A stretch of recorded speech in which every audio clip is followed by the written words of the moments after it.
we're going to have our Master of Ceremonies, Mr. Damani Akil. He's going to officiate the events for this evening. We're very honored to have many dignitaries and this next generation of up-and-coming scholar activists who are leading the way in the struggle and still learning too. So I want to first of all thank our Spelman colleagues and students who put on a great event last night. And I want to just thank y'all and say, so just as a side note, we're doing a little bit of research about the beginnings of Africana Studies here in the Atlanta University Center. And much of that story, has centered around male activism, especially what we call the Morehouse Revolution of 1969. But the more that we dig into the archives and have conversations with our elders who were involved in that struggle, we see the significance of African women at Spelman College leading the way. The Civ Sisters, Sisters in Blackness. So I'm going to just say, I'm not going to mention any names right now, but that's a project that we're working on here in Africana Studies and really looking forward to bringing on some student research assistants too. Hint, hint, hint to our Morehouse and Spelman students. We do need some research assistants. So that's it. I don't know all of our dignitaries, so I'm not going to trip over any names right now, but I'm going to open the space and welcome Baba Palomara, Mama Nabantu. Thank y'all for bringing our ancestral connection forward with this evening. Yeah.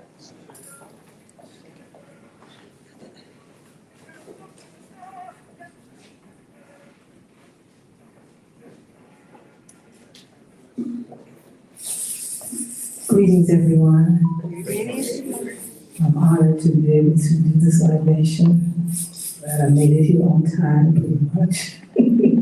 So, we only pour libation for elders who are moral and responsible.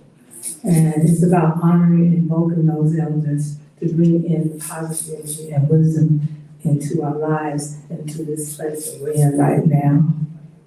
So I'm going to start by calling our ancestors far and near, fathers of our mothers, mothers of our fathers, to bear witness to what we have done.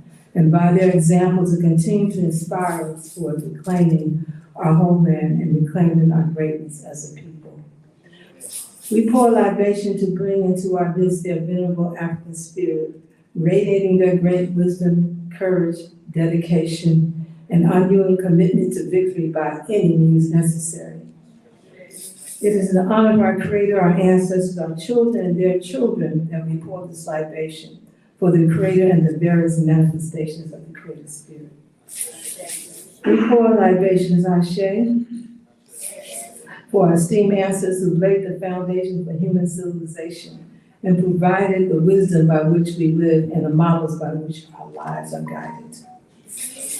We pour libation, Ashe, for our esteemed ancestors who have suffered the atrocities and horrors of Ma'afa, the African Holocaust, and yet demonstrated the victorious power of the African spirit against adversity by maintaining their dignity no matter the cost. We pour libation, Ashe, for those ancestors who survived and made it possible for us to be here today, to continue on their valiant struggle for African liberation and vindication. Ashe. We pour libation and finally for our children and their children and future generations of Africans to come, that they too in their time will vindicate our race from all adversities and continue to imprint upon the world the great genius of African humanity. We pour libation, Ashe, may their venerable African spirit engulf this occasion to reaffirm our Africanity. It is done. Ashe, Ashe, Ashe, oh. Thank you.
Family, good evening. Good evening.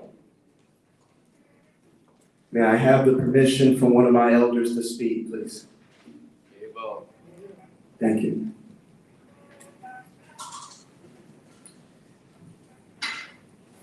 Family, welcome to Morehouse College. This is an important event. Congo on the front lines. My name is Brother Damani, and I have the privilege of moderating tonight's discussion. And we will delve into the challenges and triumphs faced by those who bravely advocate for the rights of indigenous peoples in the Democratic Republic of the Congo. As we gather in this sacred space steeped in the legacy of our ancestors and the struggle for justice, let us reflect on the courage required to stand at the front line, not just to defend our lands, but to uphold the very essence of our cultures, values, and African identities. The fight for justice in the DRC is not merely a local struggle. It is a global wake-up call. It is a call for each of us to acknowledge our interdependence and the shared responsibility we bear for the health of our planet and the dignity of its people. Tonight, we will witness the extraordinary narratives of our panelists. Samuel Yagase, Furaha, Mussanzi, Petna Ndaliko of Yole, individuals that are sitting here to my right, that have dedicated their lives to defending the rights of their communities amid unimaginable adversity. Their work exemplifies the resilience of the human spirit and the transformative power of ancestral ecological knowledge and sustainable land management. But make no mistake, their efforts go far beyond land. They echo the urgent need for African sovereignty and the vital role that Congolese women play in preserving our cultural heritage and spearheading community initiatives. I'll pause in a second and just mention that we have some powerful pictures that have come by way of our African women that have been trained to be self-determined, powerful, and more importantly, in control of their own narrative. These pictures present a testament of not only that work that these sisters and brothers are doing, but the work that we continue to do against all odds. So family, as we dig into these discussions tonight, let us not forget the potency of music.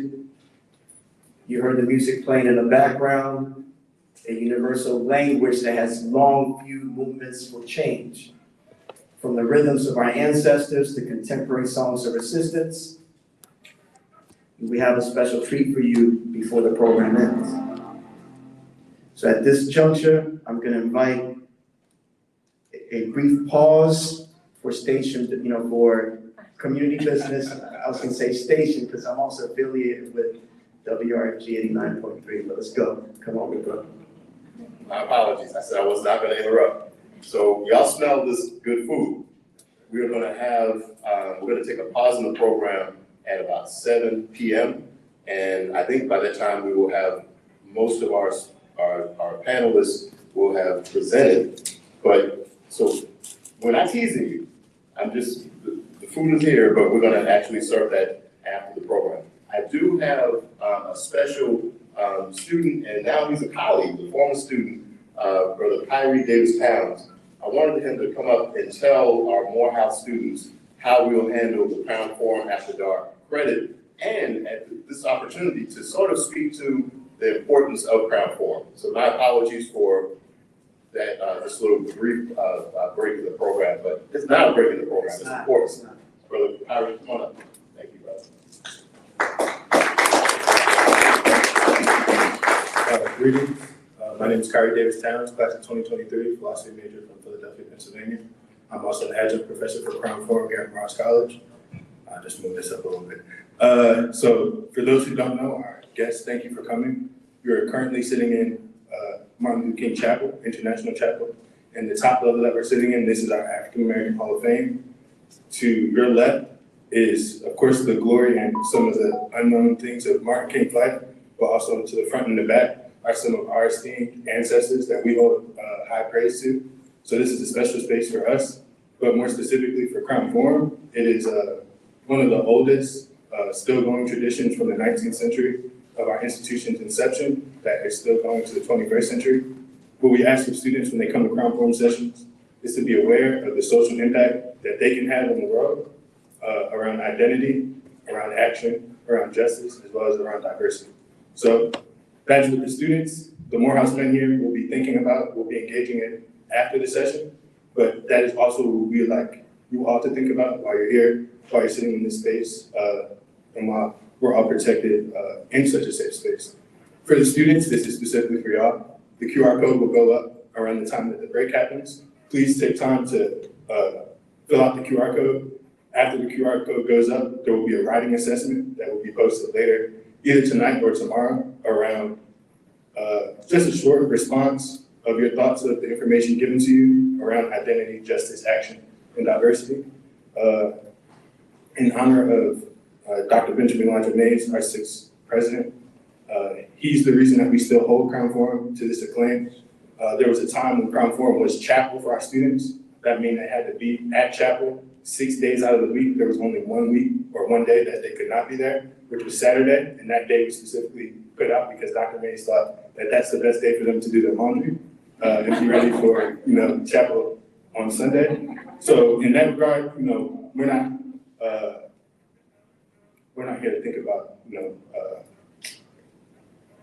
necessarily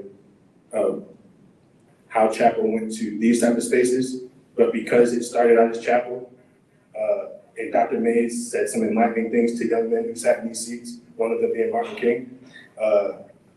We keep this type of space open for students, open for guests, because it holds a very dear space at Morehouse College for how we like to engage actively while we're on campus, the things that are happening in the world, the things that we're asking these young men to be leaders of, as well as to engage the community. Who will they be leading? Who will they be helping? Who can they hear from that they haven't heard from? What can they learn that they will not necessarily learn in a structured class? So please spend this time, students, engaging yourselves as well as guests engaging our institution, and hopefully during the break, we all have an opportunity to engage each other with the information that we've been given. Thank you. Ashe.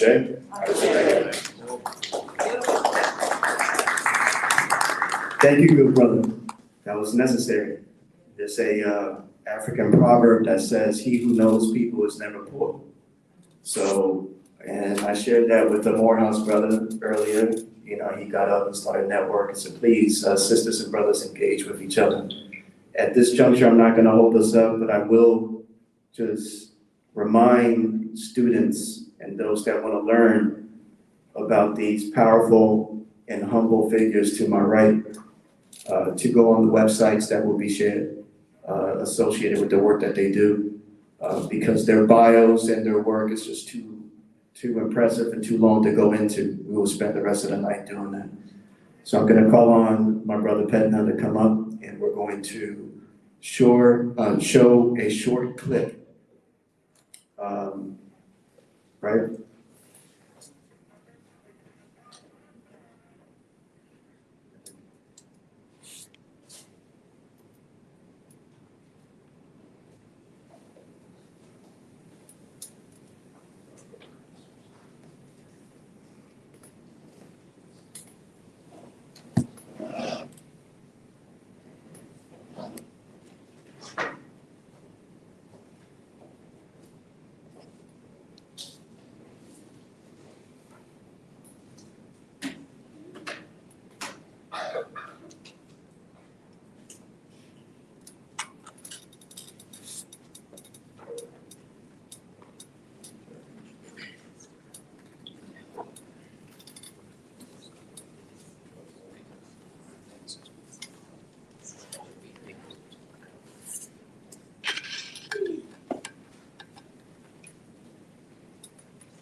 Mosima.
everything.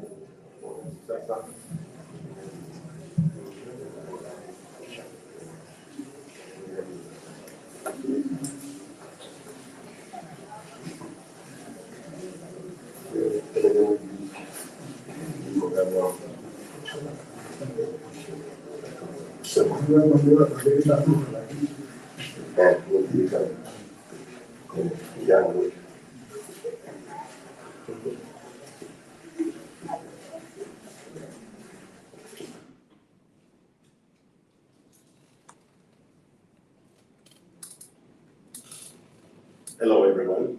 Hello. My name is Samuel Yagase.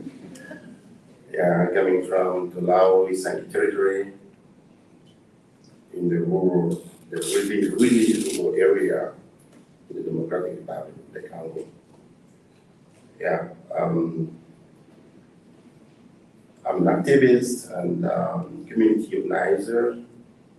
So I'd like to share with you some few things about GOVA organization and the Basandja Coalition. GOVA means Group of Villager Organization for Self-Reliance. That organization will have two principles. One is to do or to accomplish activities decided by the community members. So everything we have to do must come from the community. It must be the community desire. That's one. Two, the second principle is about giving unlimited status to foreign aid. It doesn't mean that we don't need aid.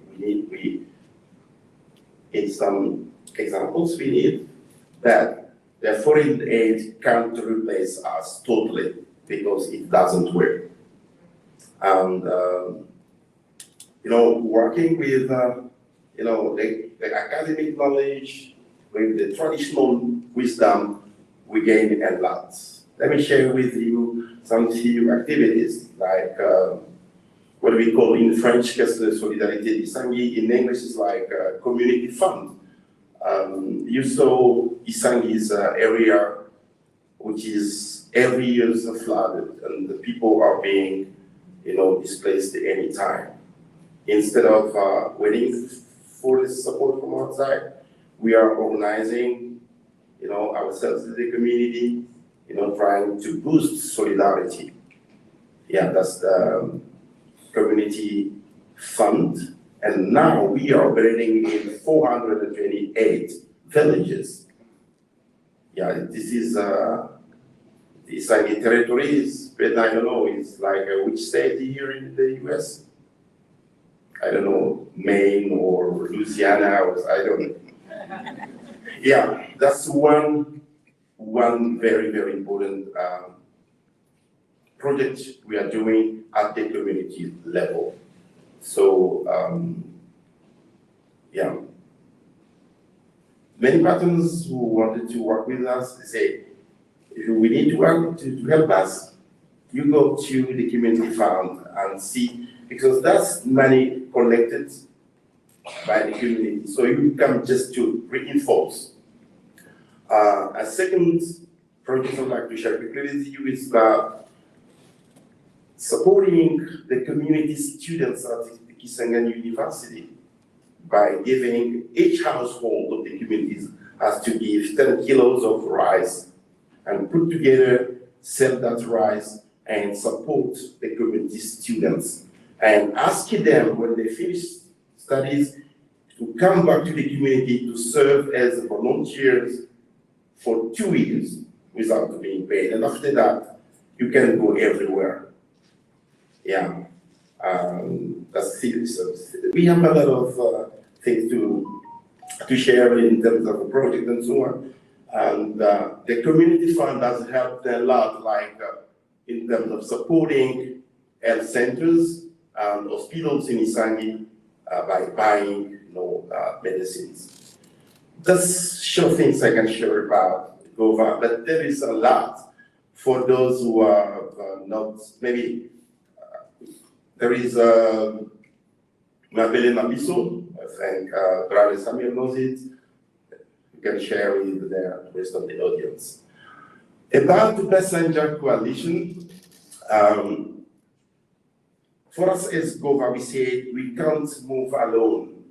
Let us go with organizations in the Congo who have almost the same spirit or ideology of self-reliance. That's why we are almost every time with brothers.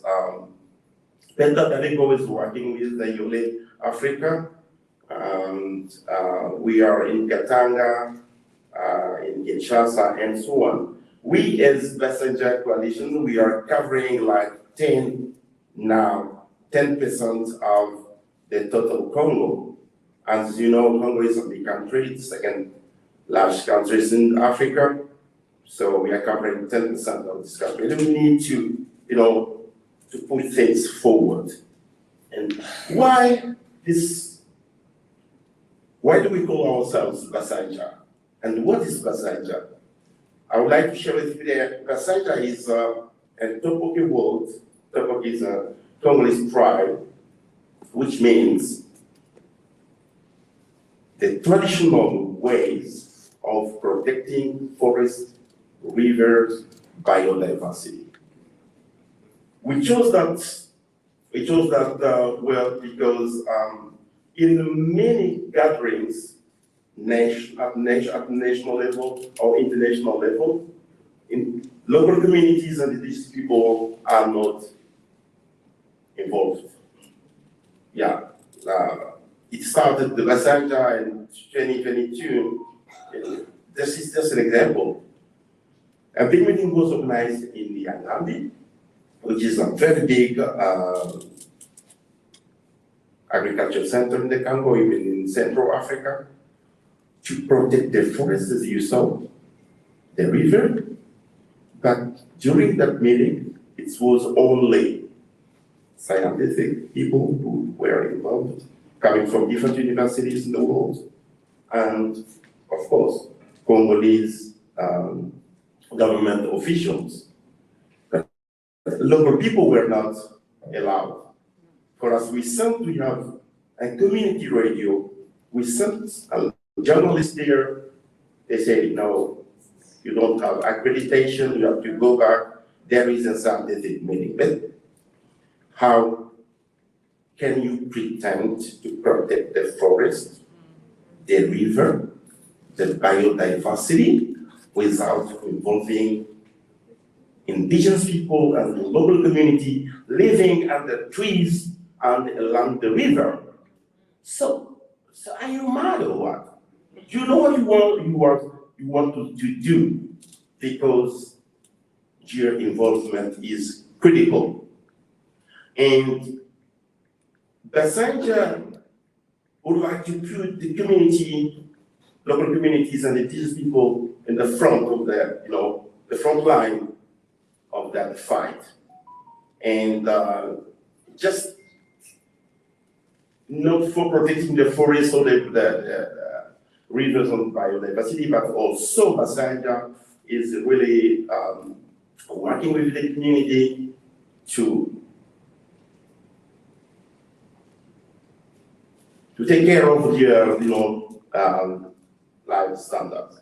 It's very important, and to put some important projects at the community level.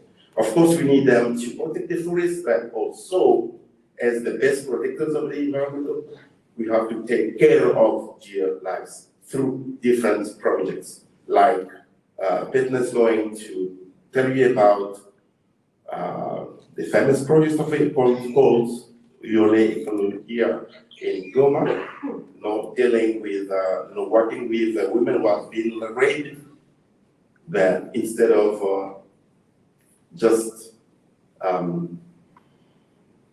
giving them food or medicines, but is training those women to produce food themselves, which is very critical. And in the Katanga, we are a project about working with the youth and the women who are working in the mines. for their sustainability. And in Isangi, we are working on, promoting activities in livestock activities. And now we are even thinking, because since the colonial time, we have like 500 acres of rubber plantation.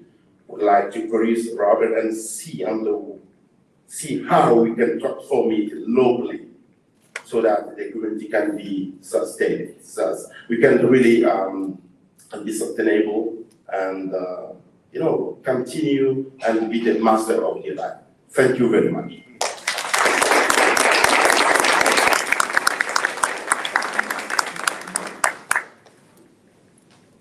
Thank you, Brother Samuel. We have another clip, Petna.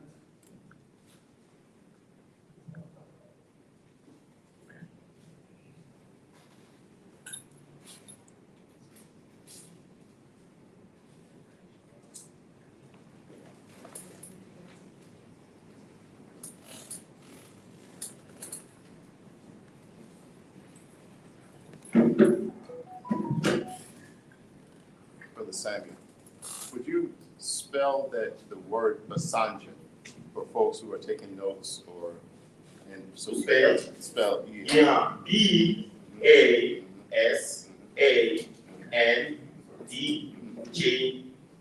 Basandja. Basandja. Sorry. Yeah. Sorry.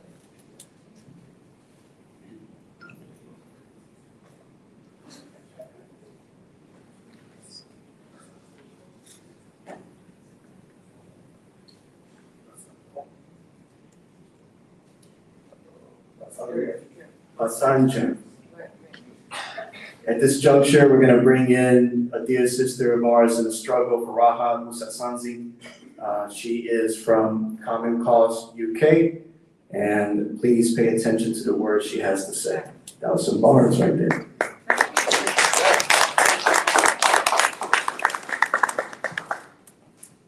Good evening, everyone. Good evening. It is such an honor and privilege to be standing here before you all to share a little bit of my story. My name is Furaha Mussanzi. I am originally from the Democratic Republic of Congo, but currently live in the UK. Yes, I've just been introduced. I work with Common Cause, but today I wanted to share, so I'm a storyteller. And I think human stories are what keeps us going. And I wanted to share the story of why I'm here and why Congo's cause is so pertinent to me as a Congolese person. So my own personal story, I grew up during the war in Congo. And as a child, I remember asking lots of questions. Why is it that we have to live in an unstable society? And I remember asking that to my parents because my earliest memory, I was 5 years old, and I just remember seeing a pickup truck full of soldiers with AK-47 that stopped right in front of my home, and at the time they were recruiting child soldiers. And I remember running to my mother and telling her, "Mom, I don't want to die." And that's the first memory of war that I remember as a 5-year-old. And so what happened after that day is we ended up leaving our home, and we found ourselves, we walked for, I want to say 5 hours, and I was maybe about 6. This was actually during the war, so I'll paint a picture. Mobutu was still in power. Some of you might have heard of Mobutu. And Kabila was wanting to take power, so they were marching through our town to go to the capital. And so I remember walking for hours to this place of safety where we stayed for, I think, about 3 weeks, and then we had to go back. So that was my childhood. Just sporadic war and violence, and then somehow things would go back to normal. You'd go to school and come back. But even then, I didn't really fully understand what was going on. It wasn't until so my parents set up a charity called Conflict Resolution Center, Centre de Résolution de Conflits in French, which, long story short, my father was nearly killed, and he had this vision that the main thing that Congo needs is peace. Without peace, Congo will never develop. And this is the reason why the instability continues. So he set up this charity, quit his job as a radiologist, and was so sold to this gospel of peace and doing whatever he could to let people know that without peace, personal peace, community, in our communities, Congo will never move forward. And so because of the work he was doing, we were targeted. Our whole families were, they wanted to get rid of my parents and our family. So we ended up in exile in the UK. Now, I didn't know how traumatized I really was until I left my country. I was 11, and I started doing my own journey of self-discovery, really asking what was going on, and I did a deep dive study of the history of my country. And I was like, oh, this is deep. Congo has been through decades of exploitation. The war on the facade is just a distraction, but what is really going on behind the scenes is the country's being plundered of its natural resources. Now, what we don't talk about is the implication of migration. Now, when you uproot a person from their land and they end up being found stuck somewhere else, and they're trying to figure out how they got here, and they're trying to figure out who they are, there's so much to unpack there. So I found myself figuring out, who am I? Where do I belong? And how do I tell the story of my people in this land? So for me, seeing how my parents became so committed, not just in Congo where we were nearly killed, but outside of Congo, that's where the struggle really began. Realizing that just because we're safe and we're living in relative peace does not mean we remain silent. And actually, now more than ever, we need to use the freedom that we have to speak on the behalf of our people. So the news would never talk about Congo. Nothing was being said, and the war was really going on. It was fresh. We came from the place.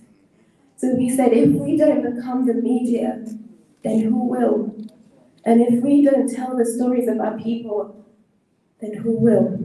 And if we don't care, nobody's going to care.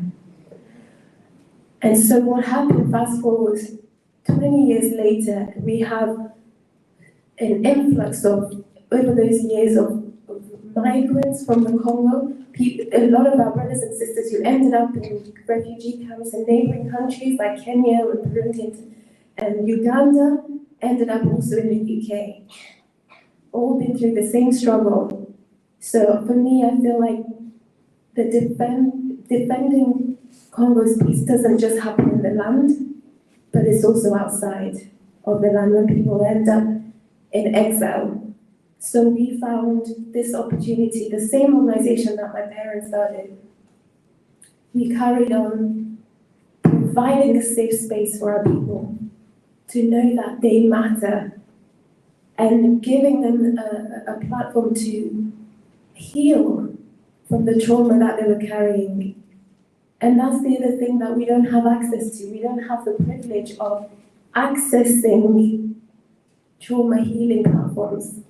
Because what you see, people are walking around wounded, bleeding every day, but no one sees it. So my mom, who's a psychologist by background, began this work of meeting the women in the park, and they would walk around, and they would cry together, and then she'd take them home. That's, for me, that is the most powerful thing anyone could do. She didn't have to, but she chose to do it. I think my own personal journey, I had a love-hate relationship with Congo because I was so wounded from my own land and I didn't want anything to do with Congo. In fact, the day we left Congo, I remember praying this prayer and vowing that, God, if there's one place I never want to come back to, it's this land. And then after doing all this deep work, I remember something in me was saying, you need to go back. The time is now. You need to go back because there were so many deep inner things that needed to align in you that can only happen in Congo. So I remember I quit my job 2 years ago. People thought I lost my mind. And then like, what is wrong with you? You're having a midlife crisis? And I was like, no, I'm just 30. I'm trying to discover myself. I feel like until I deal with the past, I can't fully know where I'm going. I'm blind. I'm blind. So I quit my job and I took that journey back to Congo. And the day I landed in my mother tongue, the same place where I left, the place that I vowed never to come back to, I wept. I've never, you know that pain, that the kind of tear that comes from your core and flows out, that happened. And then I realized how important that land was to me. And I said, from this day, I will never be silent about Congo ever again. But that journey needed to happen. And it needed to happen in Congo. And I share that because it's easy for us to talk about what's going on in Congo here, but until you really go to the land and you experience the people and the culture and the resilience, and you see it with your own eyes, it's hard to really grasp and be sold on why we are here. I want to talk about my sister Mackenzie. So we were separated for 10 years with two of my siblings who now still live in Congo. And she decided to stay, both of them decided to stay in Congo because they said, if we all leave, then who's going to care for our people? She's a pediatric doctor. She sacrifices her life every single day to care for little children who need that. And I think those are the stories of people who we don't get to hear, people who choose to give up everything to stay.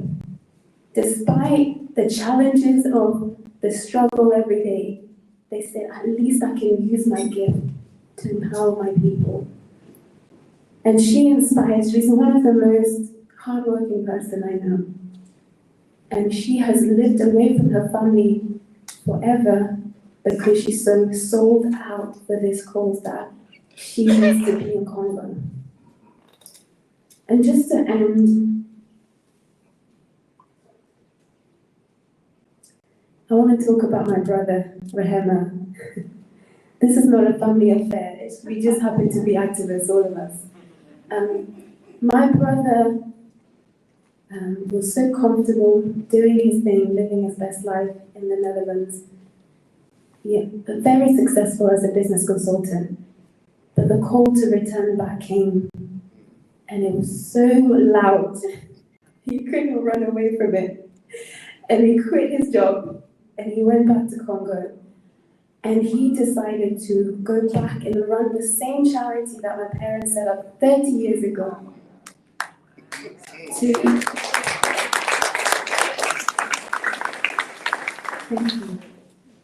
To be able to help use all the gifts that he's learned to give back.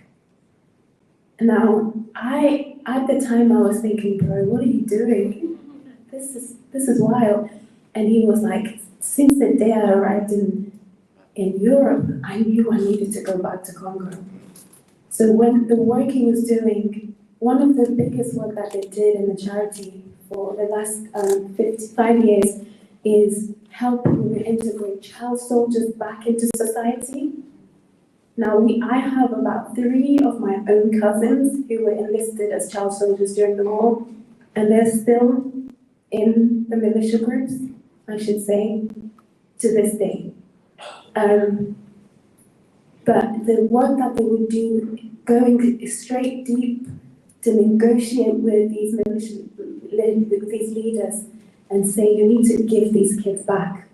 And when they return in the community, their families don't want them because they see them as monsters. You've killed, we don't want you. So it's the deep work of having to, first of all, remind them that they're not their past, and then to tell them that they have purpose, and then to give them the right tools to say, this is how you can reimagine your life from what you've gone through.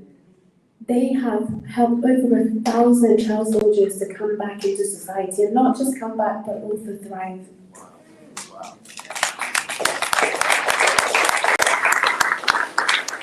And this specific project ended up getting a UNESCO Award for Peace 3 years ago.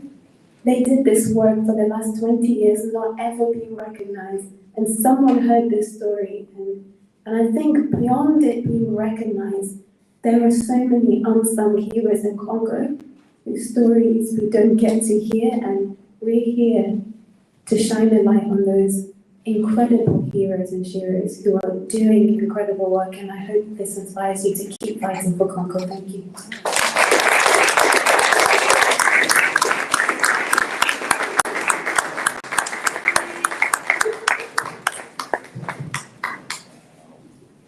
We're gonna let that sink in for a second.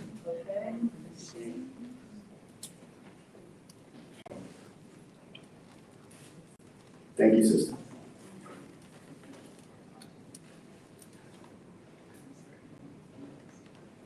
Family, we're gonna go ahead and play another clip.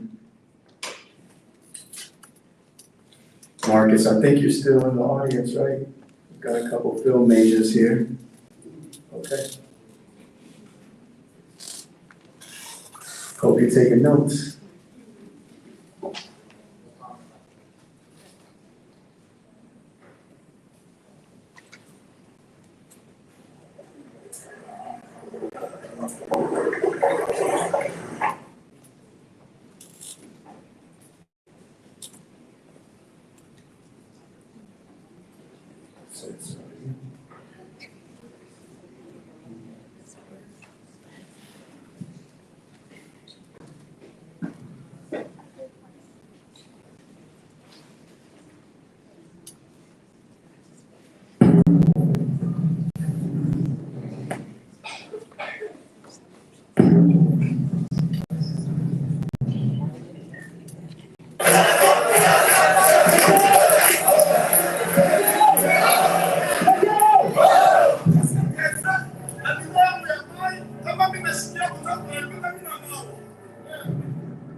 cobalt, fer, me abatakuza ile.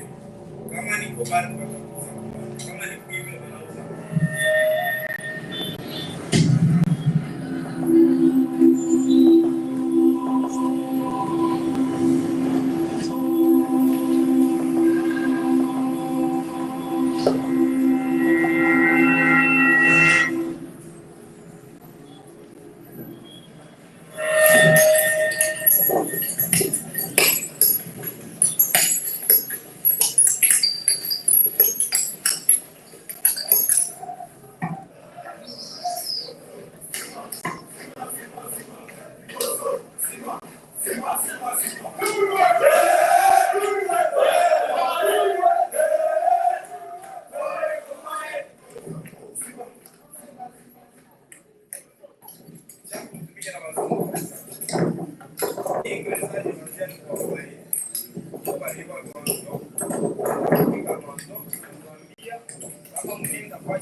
Sasa 40 familia ndio. Inapoteza akili. Kwa fedha ndio inapatia fedha. Ndio inapatia nataka nasema mimi hapana atanilipa fedha nipika mkubwa. Kama hapana watoto wataliwaka cash. Bana bakia bana. Au bila kufanya kama yeye sema hapana watoto watasema watoto wao tunataka kufikiria. Kumbe kufika Mussanzi tunapiga fedha yao. Ndio reference ni kupata reference. Ndio na blog ile histoire ya malakiti na kusiana. Hapa present wale washakuenda na masomo.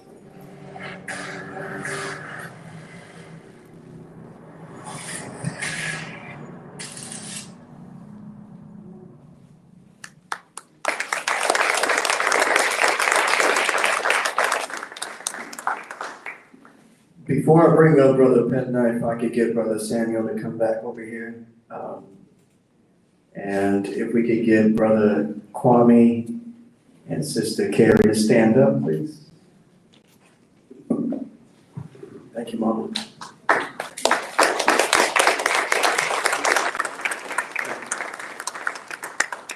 Thank you for allowing me to come back again. I'm sorry, I forgot a very important point on behalf of the Congolese community. I would like to thank friends of the Congo very much. Kerry, Kwame, Brother Samuel, you are doing a great job. And you are doing a lot for Congolese people. Thank you, and at the same time, I thank your supporter. Thank you. All right, my good brother, if we could have you over here and share your brilliance with us.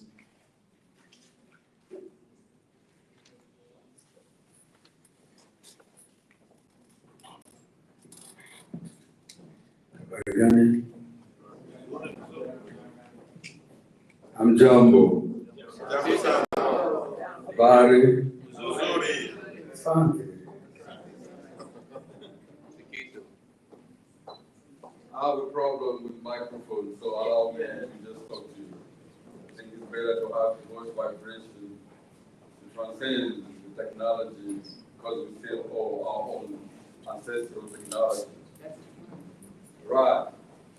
Allow me to recenter us in this moment because I'm coming here all the way from Congo to extend an invitation. An invitation from the elders, an invitation from the ancestors, an invitation from the younger generation for you to come back home and celebrate with us.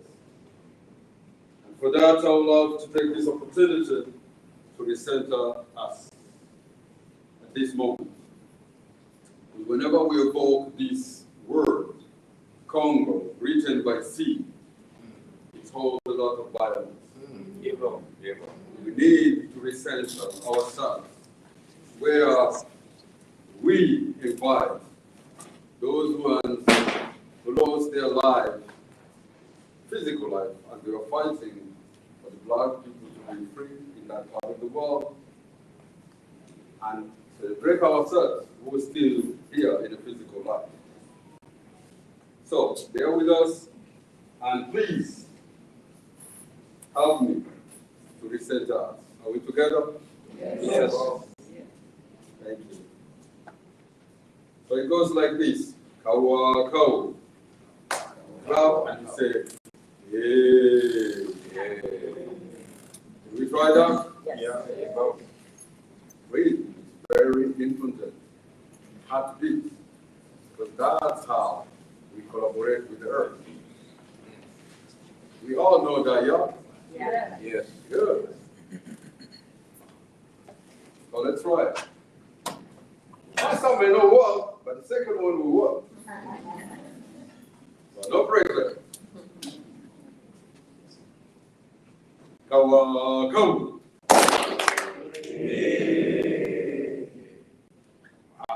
It's full of black fruit. Once and once.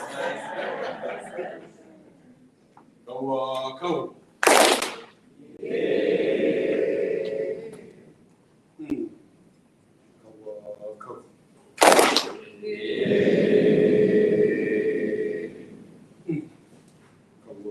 Go.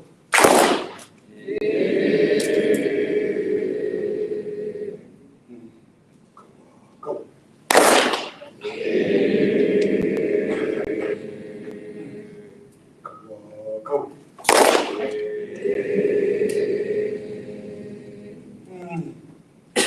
Go. Go. Go.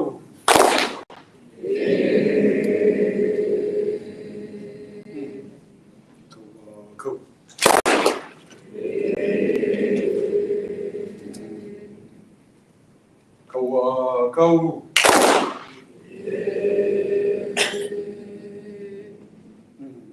Go. Go.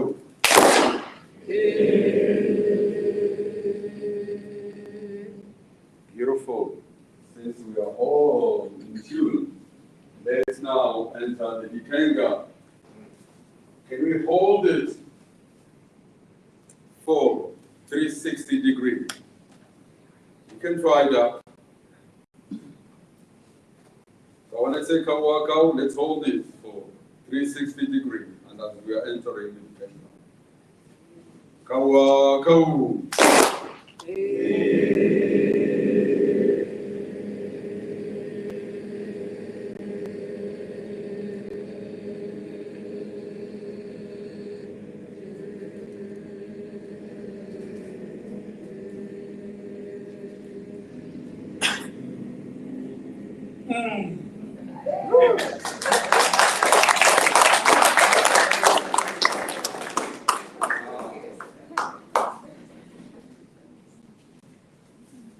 I come from a city that referred to as Goma.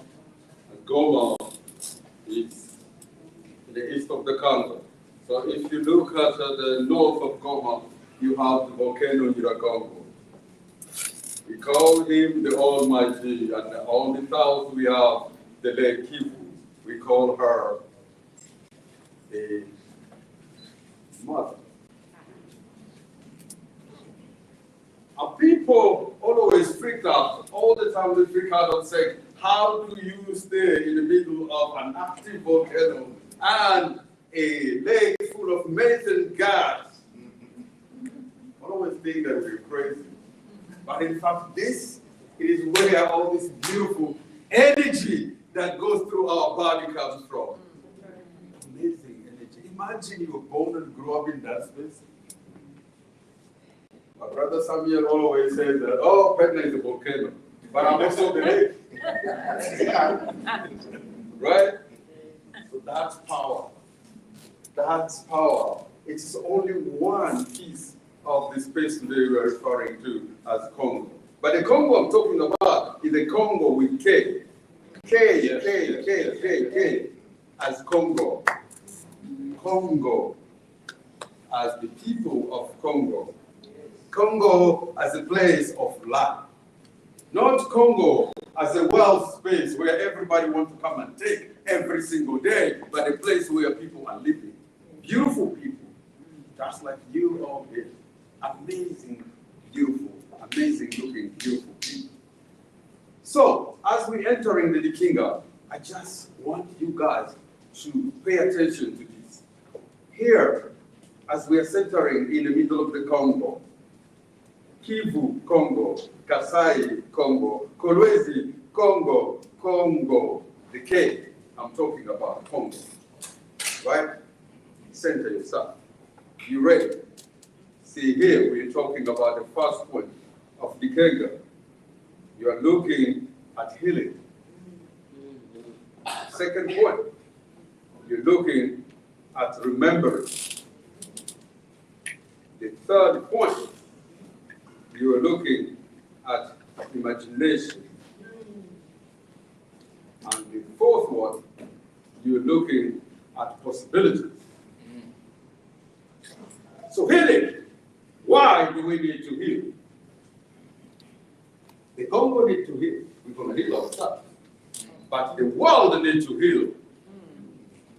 And the healing will come from the Congo to the K, the Kenga, to the K of the Congo, to the K of Katanga, the K of Kolwezi, K.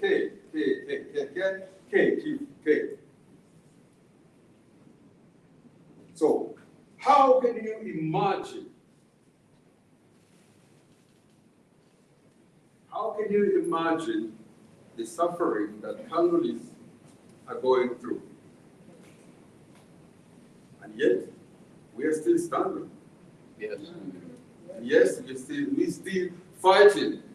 Yes. And yet, we still want to give more to the world. Yes. Because we came to realize that it is only by giving love that we can heal the world. Yes. Healing, we're talking about healing. Healing the world, how? Today, whenever we refer to Congo, of course, we think about all the wealth, the minerals and everything. But did we also think that Congo is the ultimate archive?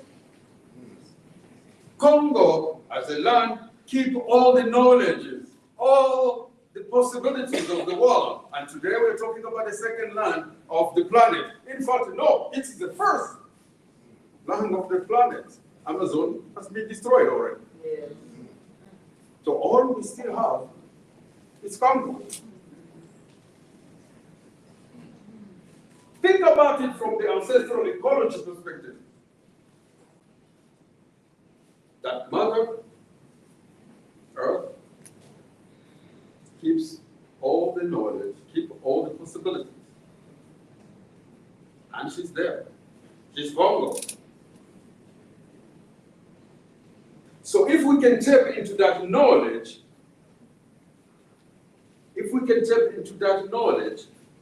what we have, all we need to do is to go to the second point and remember. How do you remember from what the author Ngugi talk about? Remember, to remember, and not to forget, to remember. Remember, it means to put together what has been dismembered. Yes. To remember it physically, but also remember it here and spiritually. Remember to remember, not to forget to remember. And with that, the notion that the organization that I run, Yole Africa, work with, it is with 4 points. And when we talk about, remember, it is to bring all the ancestral technology and knowledge back to the table so that it can give us the possibilities of imagining new features. And with that, we get a Congo that is offering solution to the planet. Not a Congo that is begging for help. And who hold that knowledge? It is Congolese people themselves. All they want, it is a support so that they can carry that mission to heal the world. We are already healing it, but through really bandits who are coming and steal from Congo. All right? So remember, the Congo has that possibility after healing. We go to the imagination. How do we project ourselves?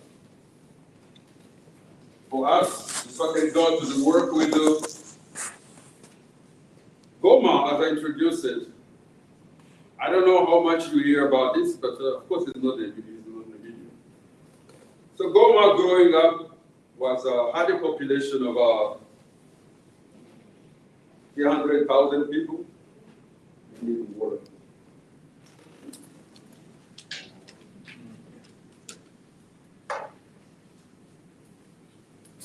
Growing up, the population grew up to 500,000. And now, in the course of 2 years, we are talking about 2 million people. And this is not a normal population growth. As you all know, it's possible, even possible, that the population can grow that much in 2 years. No, it's because the multinational company, through their proxies, are evicting people from their land. And the only way for them to have access to the minerals, which is again a story repeating itself. When the world, the Western world, needed the rubber during the automobile boom, what happened? Millions of Congolese hands were cut by the King Leopold so that the Western world with the automobile can get access to the red rubber and all the tires and everything. When the world needed to shift to the digital, of course we know what happened. Millions of women have been raped in Congo for the Coaltion. And now the Western world wants again to shift what they are calling the green energy transition. So lithium, cobalt, and niobium, all of it is found in the Congo, right? And now people are being displaced because of the access. And the easy way to do that is to traumatize them. And by traumatize them, you start by raping the mothers, the sisters, and the daughters. So that has left many families out in the streets, and now they're in Congo.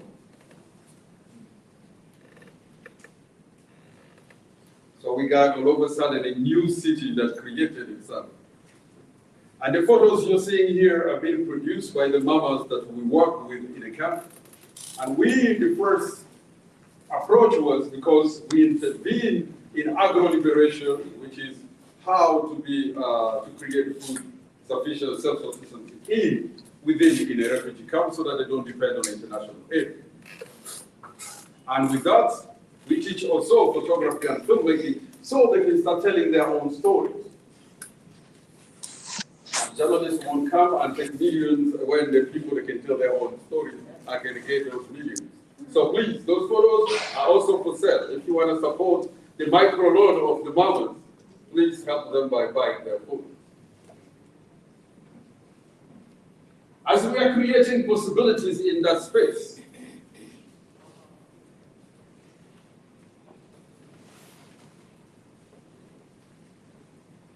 we are bringing up a new generation of Congolese who knows how to stand for themselves. Because what happened when people are in displaced situations like that, they become an easy prey for exploitation. But when you manage to organize them into a community whereby they start asking questions, and from questions they go to the step of demanding for answers, then they become a community that can really change their life.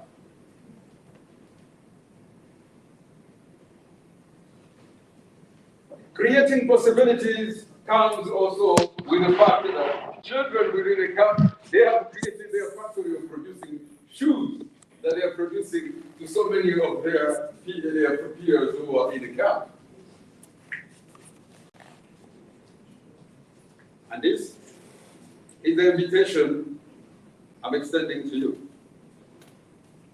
Because to experience that, to be part of that movement that is really, really trying to change the narrative, but also the plot. Plot as in the cinema, the story, plot as the building. We are creating a community of builders. Every June, we have a Shango encounter. And the Shango encounter is where the knowledge from the ancestors and the knowledge of today's approach to science get together around the culture of storytelling. I'm going to end up by giving you this. In my culture, when you talk about storytelling, it means artist. But when you talk about artist, it doesn't look like what you call artist. It means knowledge keepers.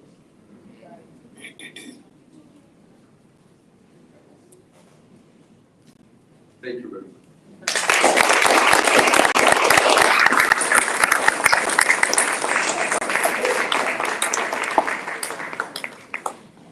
So we have reached a very important point. I just want to thank our three rights defenders.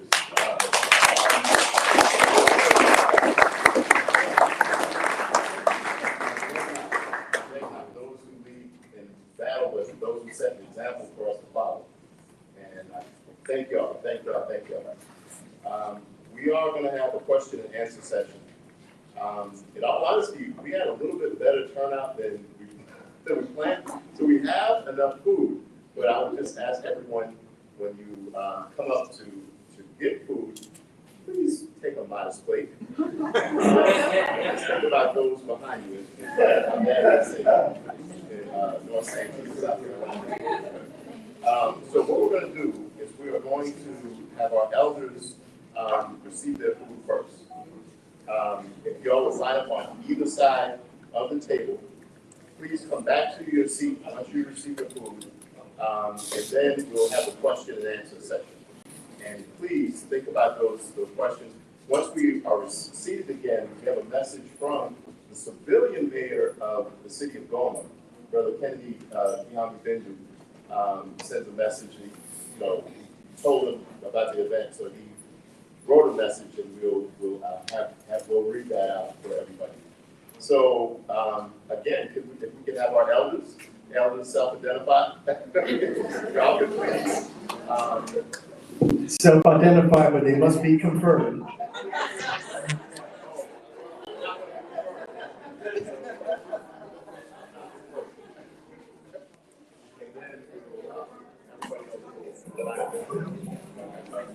Thank y'all. Thank y'all.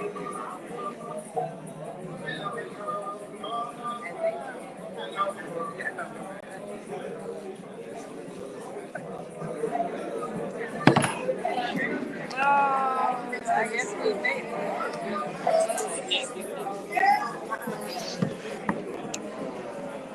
They asked me to do your job.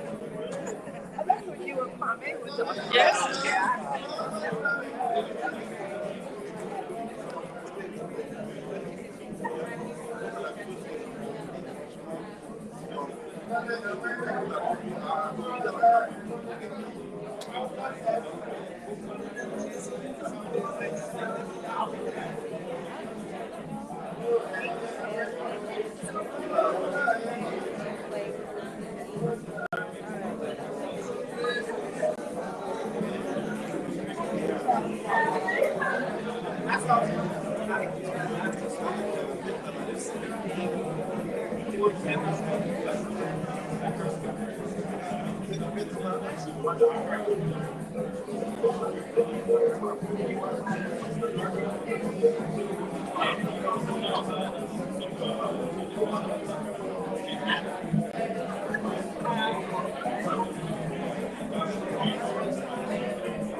my brothers from Morehouse, the QR code is on the screen. I'm gonna keep that up for another 5 to 10 minutes. So, let's get it.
You know, I was scared.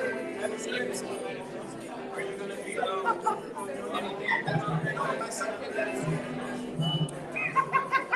I have to see. My wife's birthday is that day. Okay. I'll be on that day. Okay. You know the company is going to do some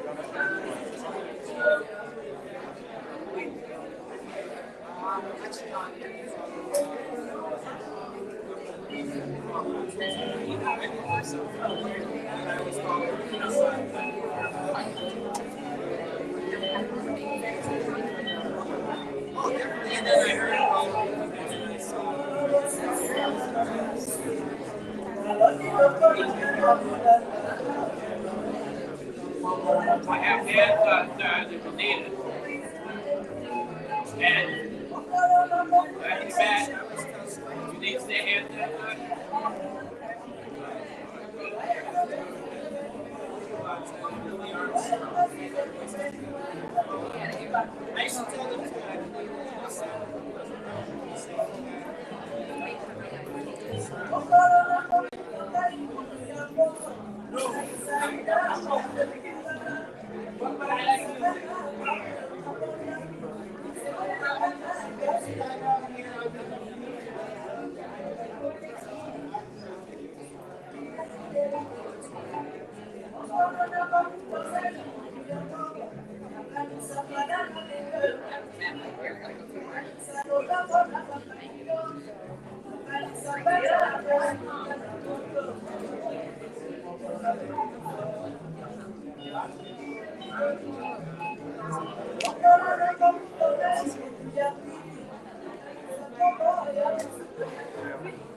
Go. So we are going to do the Q&A in a very relaxed manner.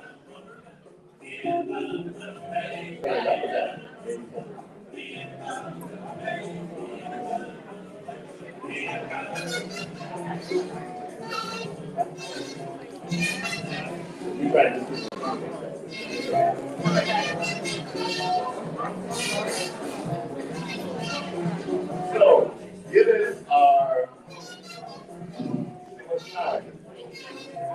time is infinite, but ABC time is infinite. But we're working with the schedule of folks working the AV and the reservations. We gotta try to be a little shorter. So I think we have time for, I would say, 3 questions, one for each of our panelists. My apologies, but so if you could formulate those questions, and we're going to begin or renew the live stream. And if you could ask your question, and what are you going to do?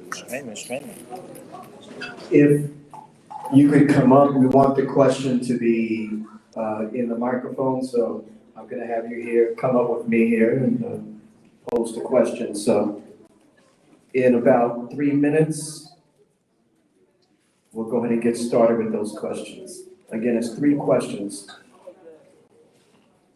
And the questions are not questions / long statements. Let's make them a question.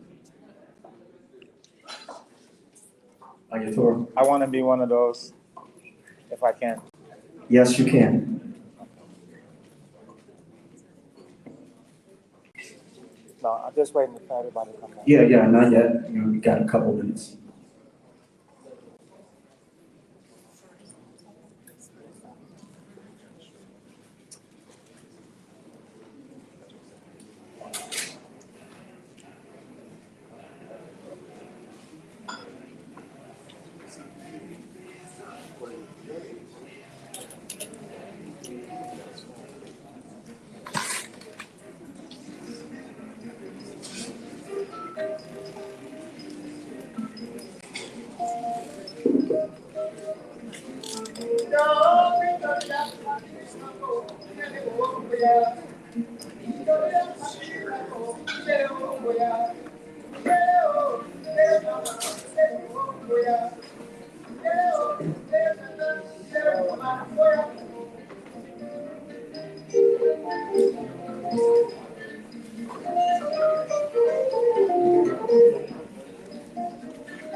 Go. Family, we give thanks for this food. The food was good, wasn't it? Oh, yeah. Man, I'm a little upset that I ate it all. I was trying to take a tray home. I know, it was really good food. Okay, thank you. We're going to get started with the Q&A again. For those of you that were not here when Baba Sam Livingston indicated what the process is going to be, unfortunately, we have only enough time for 3 questions, but check it. Right here in this courtyard, once we're out, you have the ability to continue to exchange with these beautiful souls. But we do need to respect the house and the policies and the rules that govern this space. So I'm going to call on first Ayatoro with his first question. And Ayatoro, if you wouldn't mind using this mic so that we could get the projection and the streaming that you're doing there.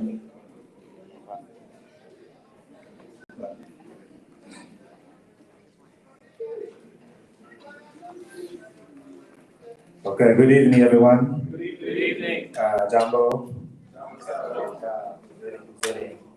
So my question has a part or two, but in the cases where you have foreigners who have invaded certain spaces and are doing mining and farming and things of that nature that may be illegal, is the nature of the mining that we hear about, is it illegal? And then does the government have the army, and is the president in alignment with the people or separate from the people to prevent some of the things that are happening?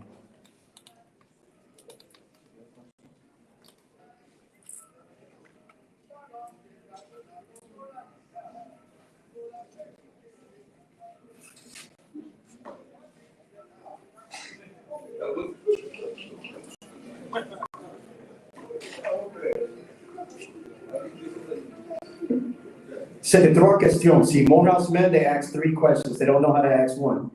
So take your time in formulating that answer. And for my younger brothers from Morehouse, you don't get credit for Crown Forum for his question. You had a chance to ask. You want to repeat it?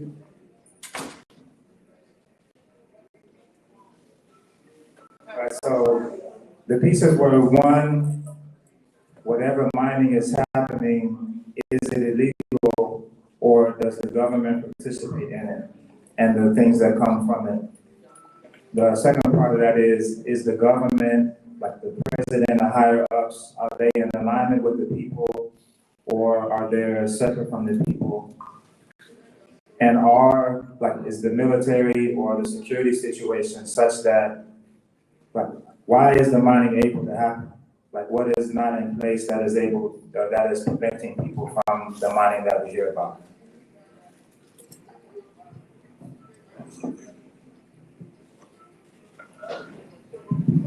The question of mining, I don't know how to answer to it in an easy way because as big as the Congo is, now you can think about maybe 3 parts.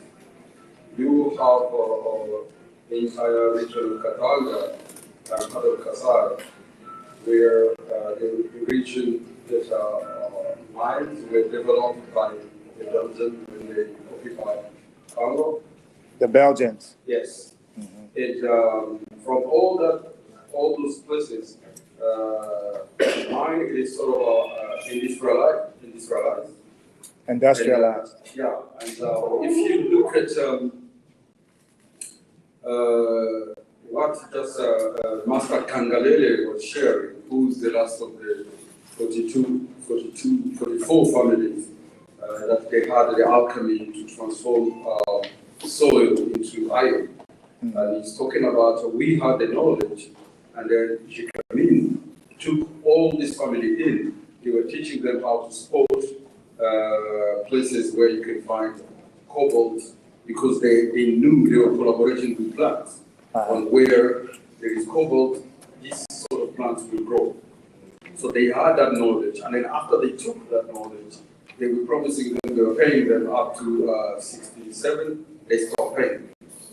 So those families, all of them, they lost that knowledge because they were into money. So if you look at where mines are being industrialized, yes, there is a law, but that law, the law in Congo is so funny because the law says that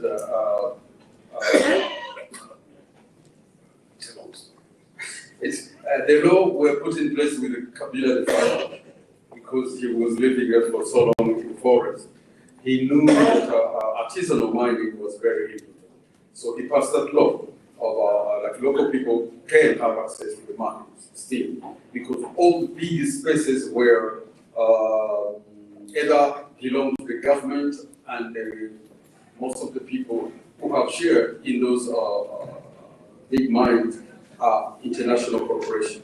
It is countries like Belgium, US, China, Canada today, right? So, but the law is so funny in a way that they say if the land can produce less cobalt than I think 30%, then local folks can, the artisanal miners, they have rights to work there. But if it's more than that, then it has to become an industrial mining space, which means it's going to belong to, again, to foreigners.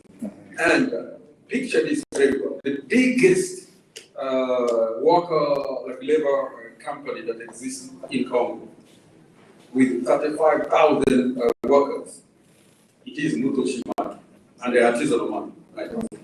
So the economy of Congolese, all the economy of Congolese is in the hand of these people.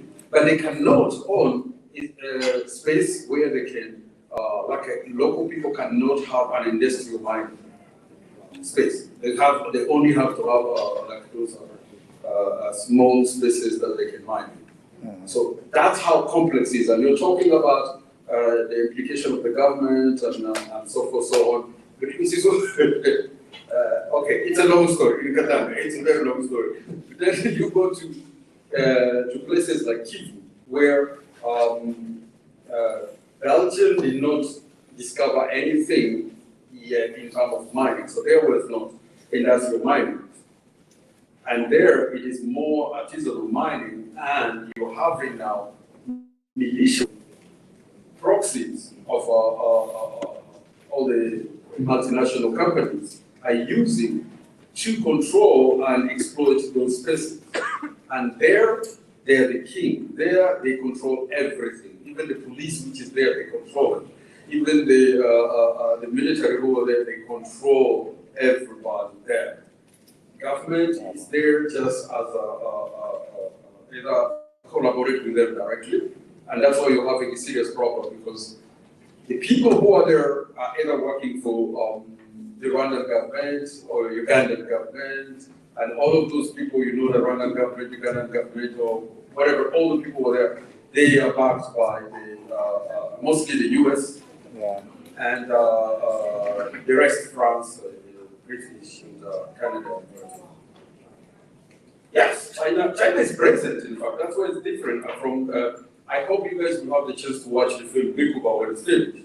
Because that film, it's so interesting to show that China are not asking local people, especially the artisanal miners, they're not asking them to follow the rules that are imposed by IMF or by US or by, they want to know, those rules are, they want to know how you're going down into the hole to look for the mines. They want to know what glove are you putting on, they want to know all this, so on and so on, but they cannot even give them money. So the Chinese, they're coming there and they say, well, we don't need a proposal from you. We don't need to know how you do to get all of that. All we need, we give you money. They're not even asking for the ID. Go, get cobalt and sell it to us. Chinese are being also tricky because they are playing with the substance. So you know you need to have certain percent, the stones, so that you get enough money. But Chinese, they will play with that, and they will pay you less money than what they're getting. Right. So it is again, as we're talking about, Black liberation, how can we come about with the possibilities, and that's what Basandja, in fact, was talking about. It is to organize those artisanal miners to have a possibility to petition for the law to change, so that Congolese can start developing industrial mining spaces that are respecting also ancestral ecology practices. Yeah, I think, I tried to do it in short, but I have to do the entire presentation. I appreciate it. It's very complex. Which underscores that's important to, before these gentlemen and this wonderful warrior sister leaves, that we get their contact information, we know how to engage, because the knowledge is vast. I threw up a visual aid to his points, the region of Kivu, Goma, which helps support the messages that he's been giving in terms of the porousness of borders. Is very difficult to protect regions, when you have multiple ways in which enemy forces can engage in the raping of the land. Brother? Hello, my name is Noah Collier. I'm a senior Africana Studies major and public history minor here at Morehouse College. And yesterday during our conversations prior to the panel we had over at Spelman's campus, we were talking about creative ways that youth can get involved and materially help those who need support in Congo. In that conversation, we talked about aid that gets sent over by other countries. When the US talks about sending aid, whether it be Congo, Sudan, or Palestine, a lot of that aid never gets to the people. And so I wanted to ask, what are some material ways that we can support Congo, making sure that the people who need the aid and support, like immediate basic needs, what current organizations or charities already exist that are in place that we can support to make sure those who get the help need it.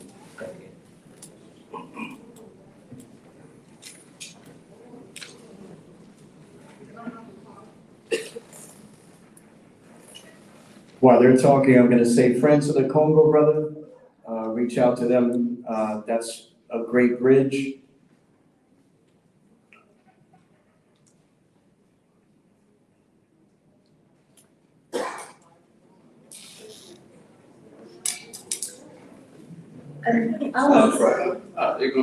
Thank you. So I think you shared when we were having that conversation yesterday that we keep repeating this: Congo doesn't need charity, it needs solidarity. Yes, there are practical ways that we can help, and obviously Friends of the Congo does amazing work. And I think the biggest thing is to do your own research and find out what organizations are operating on the ground. Ideally, I would say grassroots organizations.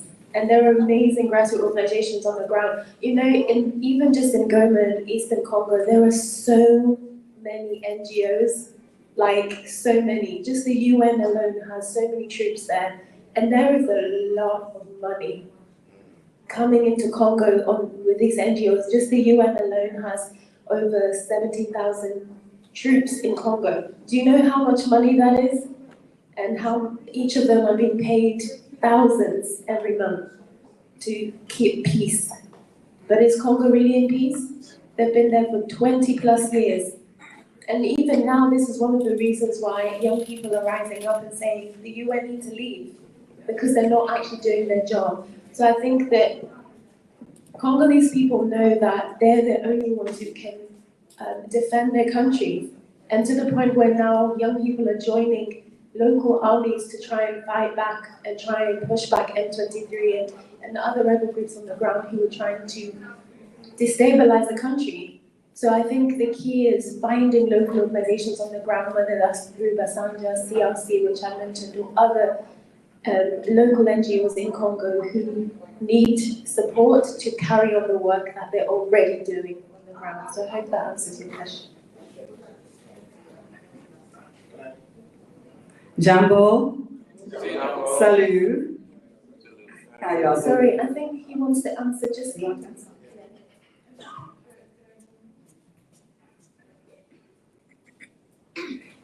One day in Kinshasa, I was attending a very important meeting at the national NGO. They were talking about, the possibility of supporting local organizations or local people and so on. They say they would like to do so. Unfortunately, they think that they don't have capacity. Local people don't have capacity to evaluate, to monitor, and so on. But who has capacity? Who has capacity to monitor or to? I think it seems like it's a game. I told people in Kinshasa that give 20 million US dollars to an international NGO and give just 1 million to a local organization, and you'll see the big difference in terms of impact, because the 1 million given to local organization goes to work, goes to support people and to realize on many, many projects. But the 20 million given to a big organization or international organization is being spent in big restaurants, big hotels, and the big white cars and so on, and then you go to the field, almost nothing. So we need to stop that. We need to change the paradigm because the impact is, you can't compare the impact and the money allocated. So that's why we say Basandja needs to work with local people and indigenous people. They have capacities. And then once again in Arusha and Tanzania, I also participated in a very big meeting about, sharing reports and so on. So for us, for many local organizations, when you receive money from big NGOs, and then you send your narrative and financial report, and if the funders says okay, and then you feel yourself okay. But I was asking, for whom are you working? Are you working for the funders or we are working for the community? If we are working for the community, why are we hiding our reports to communities? Who is ready to show the report to the community? If I'm working for the community, I have nothing to hide and I have to share everything. That's transparency at the community level. And I do support that people have knowledge. Yeah, it's a very big mistake. And you are knowledge because you are coming from where, I don't know exactly, but what's the impact of your work? You have knowledge, okay, let me accept that. But what's the impact of your work? And you have spent a lot of millions, but what is the impact? What is the change? So we really need to, as I say, to change paradigm.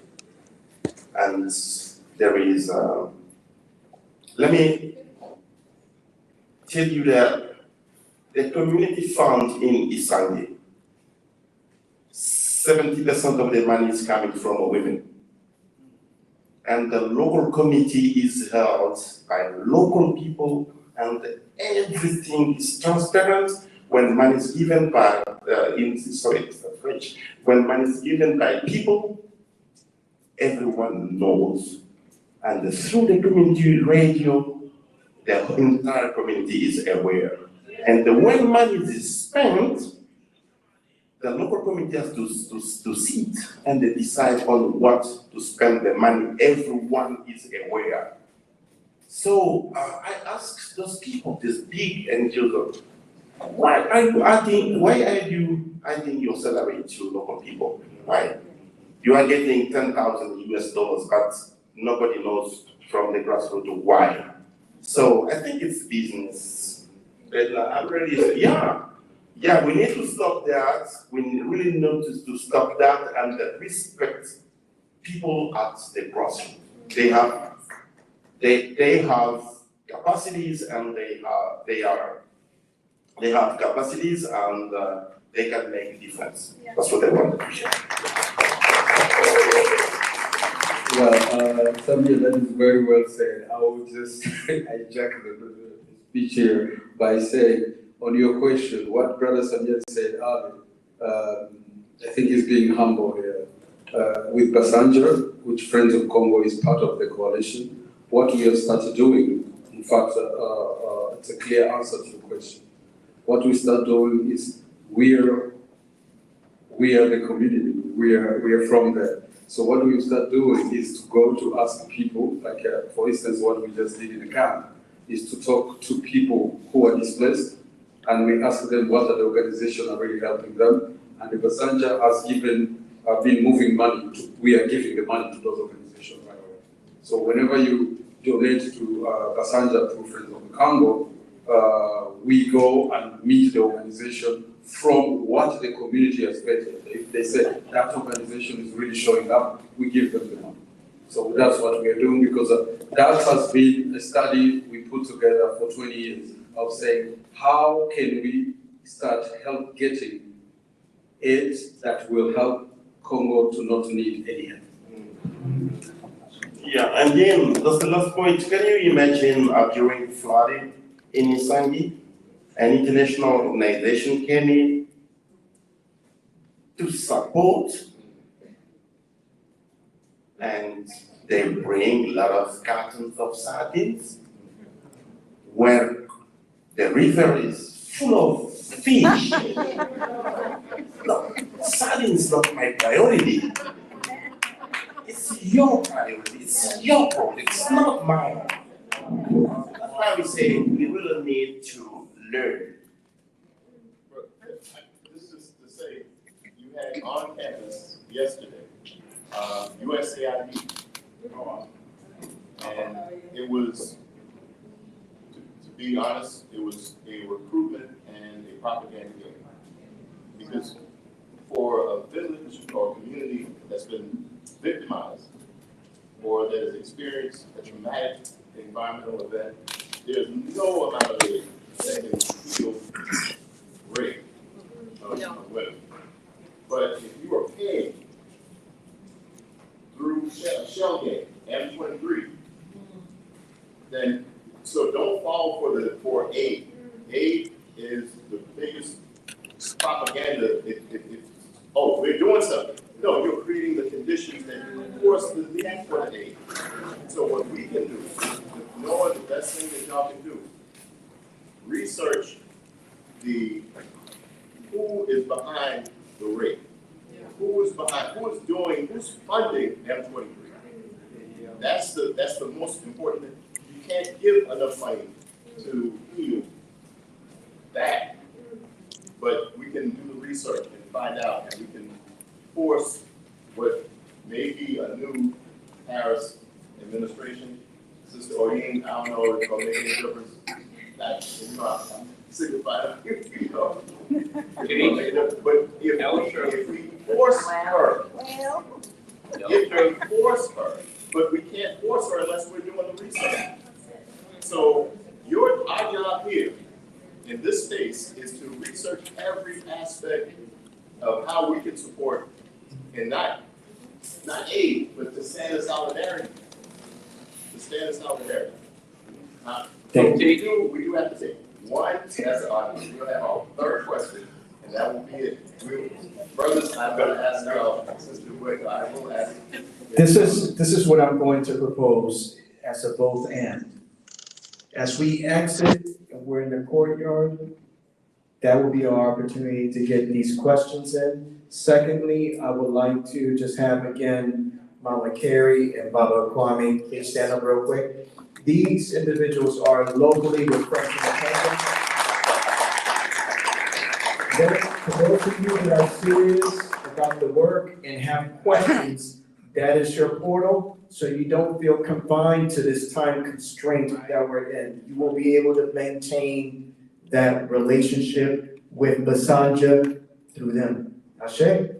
All right, so we're gonna continue now with this question. And we also need did you show the QR code? I did show the QR code, so if anybody else needs it, see me, I have it for you. And Brother Sam, the question about the fish and sardines, I learned from your sister, right? She taught me something, it was humorous, but it was also deeply profound, where Furaha said that really the Congo is the only place where fish die of old age, right? That's how many fish they have, right? So we don't eat fish, right? Let's go. Okay. So hi again, everybody. Hello. My name is Imani Tabali, and I work with the Atlanta Friends of the Congo group. And I've heard these folks speak a few times, and every time I feel so informed, encouraged, and amazed at the work that you're doing and the consistency. That wasn't my question, that was my comment. My question is, I was given permission for two quick ones. I hear a lot of reporting about who is actually at war in the Congo. So I wanted to get some clarity as to who is at war. Because I've heard that a lot of the Rwandans have come in and are part of the problem. So I want to know to what extent that is true. And then secondly, if the rape of women which is just unimaginable and so gruesome, is rampant. What laws are in place, or what is the government doing, or are they complicit in that?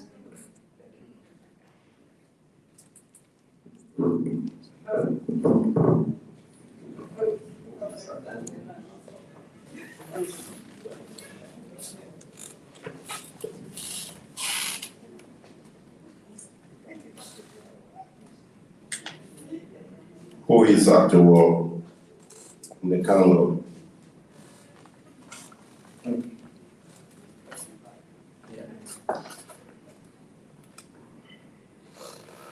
I don't know, 1 or 2 days ago, I was with brother Kwame and George State University, maybe. I was telling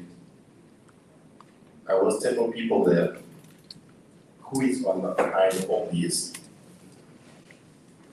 To me, it's not very difficult. I told people that all criminals, all bandits of the world are in Congo now.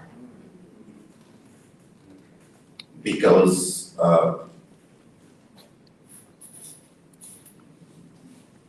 the most important word is exploitation. People are in Congo for business, and for their business, they are ready to make any crime, as they know that everyone is silent about what is happening in the Congo. So nobody is afraid of going there and doing anything he wants.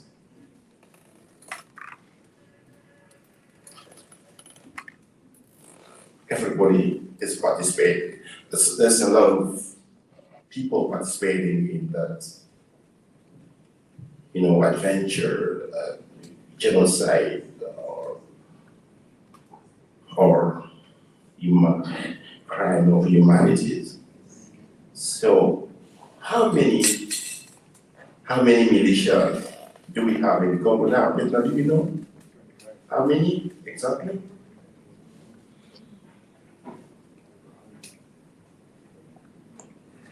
We are not manufacturing guns in Congo. We don't have a factory manufacturing guns. But who is sending guns into the region?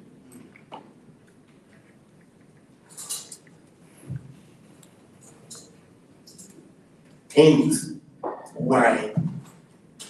Of course, you know about what is happening in Ukraine, you know about what is happening in Palestine.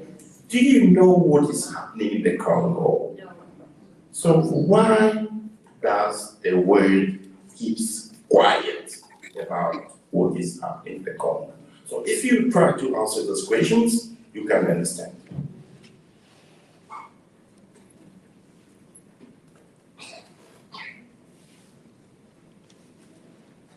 Side note, the United States is the leading arms exporter in the world. Yes. And another question is, I think people watch Petna's film. Our brothers and sisters in Goma demanding the departure of the UN, because after more than 20 years, spending billions of dollars with almost no impact because they were unable to stop the war. So who is playing that dirty game? So, I work in film, and as a storyteller, for me it's very important when it comes to screening. I feel like the world has centered who is doing what in Congo than giving space for Congolese. And here we have this platform, this is the last question. And we are talking about the killers. We're talking about the people who are raping the people who are doing this, various Congolese stories. This is a Congolese platform. And I think it is better to hear the stories of the Congolese who are making change in that place, because We don't have that space. Those people you're asking, the killers, go online, you will find them. They're there. There is a million of reports written about them. Every Congolese platform ends up being Rwanda, Inventor, and all these other. I want to hear more good stories of Congolese people that they can be amplified in your community so that Congo can just liberate itself.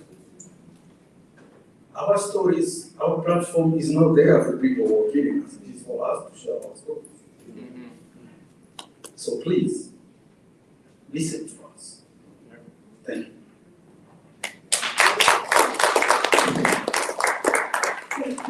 Thank you. Yeah, of course, please do. I think some of you may have heard of the Nigerian author Chimamanda Ngozi Adichie. She did an amazing TED Talk a few years ago called The Danger of a Single Story. And for me, if that doesn't highlight what's going on in Congo, I don't know what. There is a danger of, if we continue to tell the same story over and over and over again, that's the same narrative that we'll know that Congo is only known for war, violence, rape, killings, and we don't get to hear the other side of that story. And we already know the narrative of war and violence. I think it's about time we talk about the resilience, strength, courage, and peace that exists even in the midst of chaos. So this is why these stories matter. And this is why we're here, is to try and bring a different side of that story, because we don't want to perpetuate the same story of war and victimhood. Congolese people are not just victims, they're victorious. Do you know how long it takes to survive decades of exploitation and to still rise every day and know that I'm still alive and I'm going to face another day, no matter the fact that my children have been killed? It takes strength, courage, and a lot of power. So we need to celebrate that.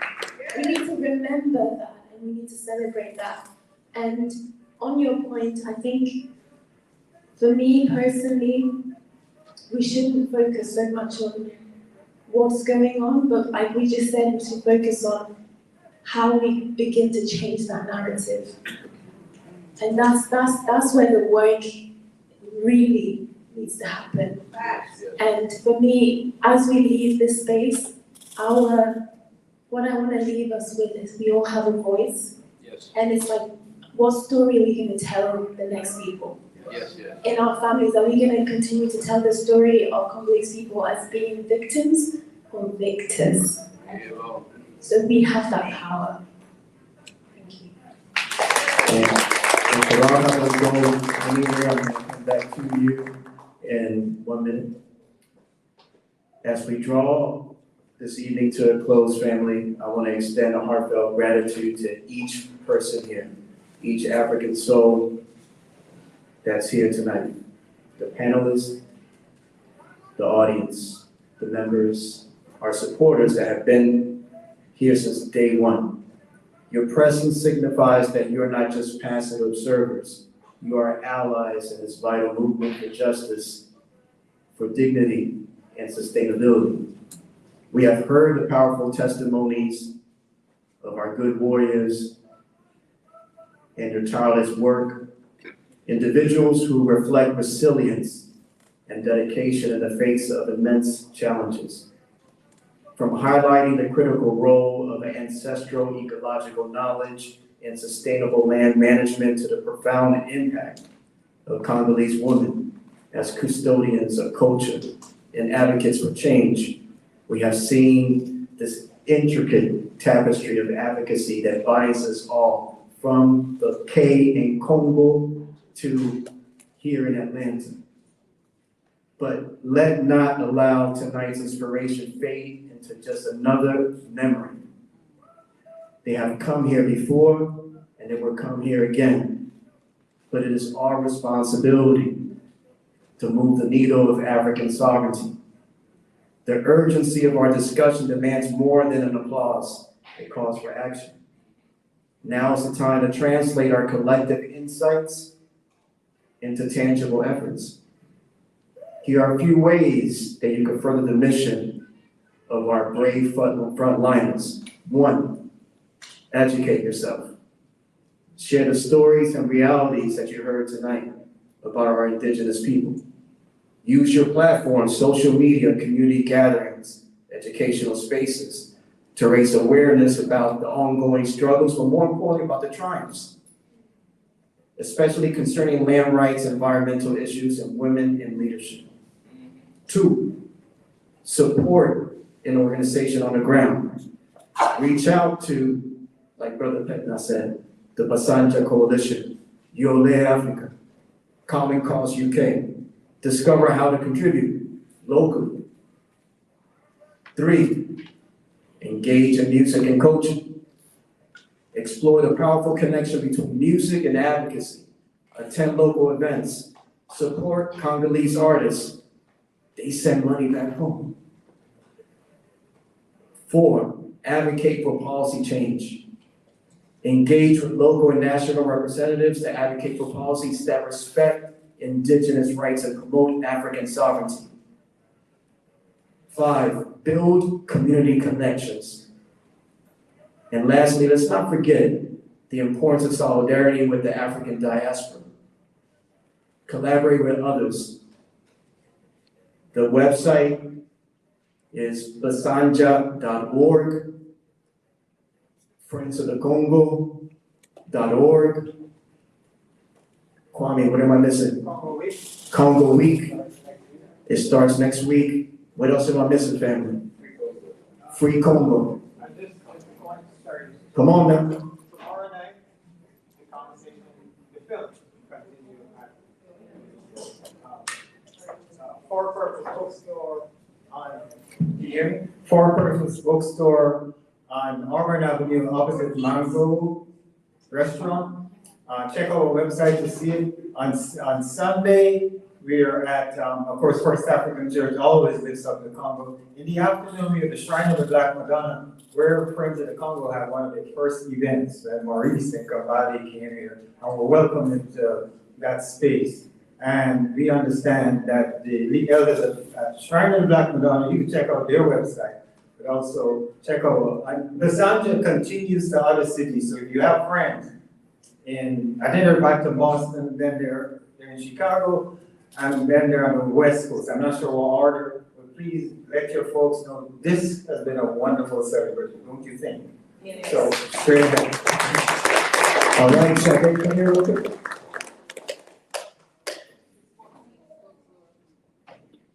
Fort Keats Bookstore. All right, baby girl, if you could bid us all good night, say good night to everyone. Good night, everybody. Good night, everyone.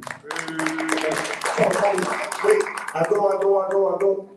Sorry, I almost forgot the most important part of closing this. When we say music, if I could ask Sister Furaha to close us out properly, please.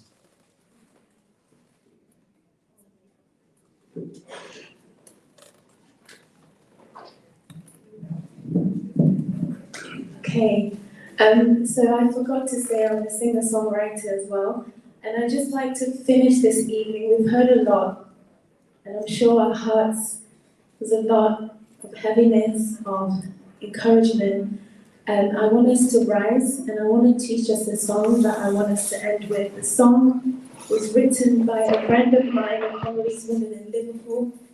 It's a very simple song. We're going to sing it in English, in Lingala, and in Swahili, okay? It says this.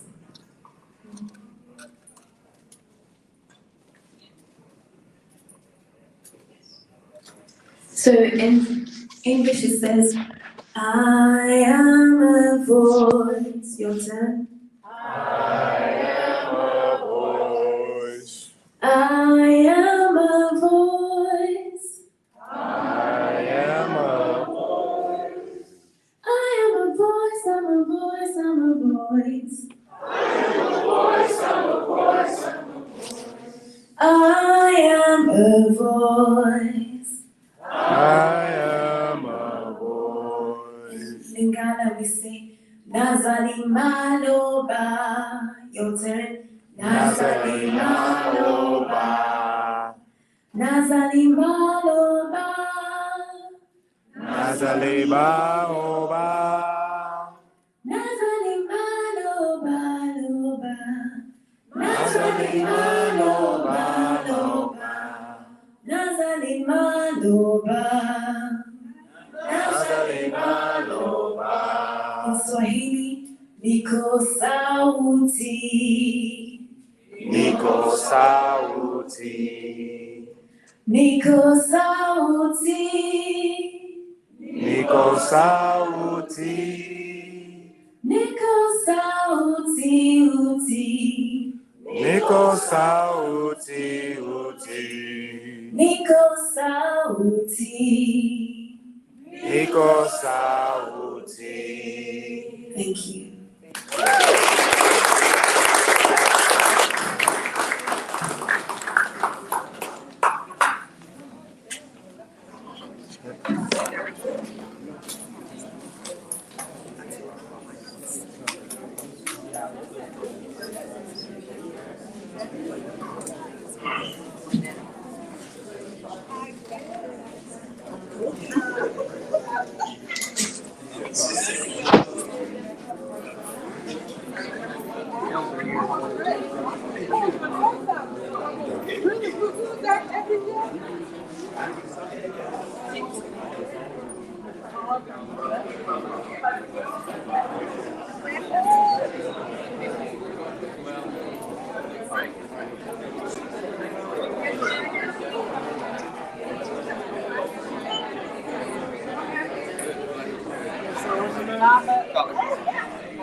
Why do they break these rocks up? They break them up and sell them. Maybe they have minerals inside of them.